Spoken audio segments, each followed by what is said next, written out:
Hello guys! Ayan, samahan niyo ako. Magluto tayo ng pagkain namin.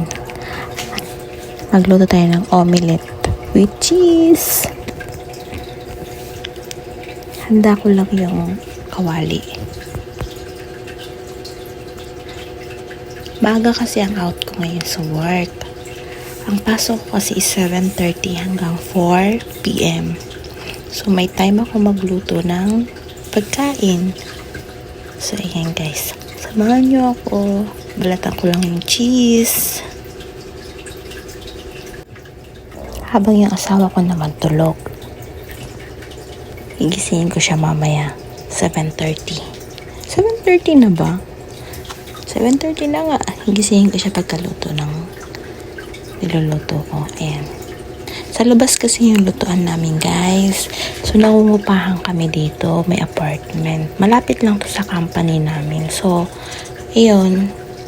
Yung lutuan nasa labas. Nilabas namin kasi, ewan ko ba, pag nandito ka sa Taiwan, pag nagluluto ka, yung mga mantika niya, naninilaw talaga sa mga gilid-gilid.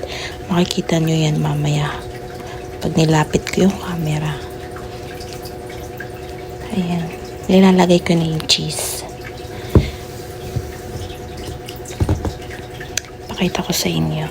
Namamatay yung ilaw. Pasensya na ha. Kasi censored kasi yung ilaw. Ayan o. O, diba? O. Toink. Palpak pa eh. Hindi ko ma-fold kasi hawak ko yung camera. Hindi ko maayos. Ayan, luto na guys. Kukunin ko lang.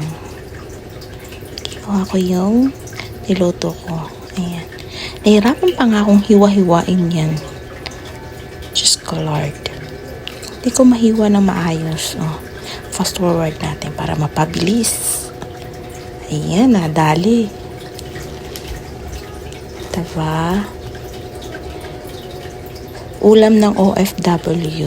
Simpleng ulam. That's all guys. Hello guys. Doon po pala sa mga hindi pa nakasubscribe sa channel ko, please subscribe.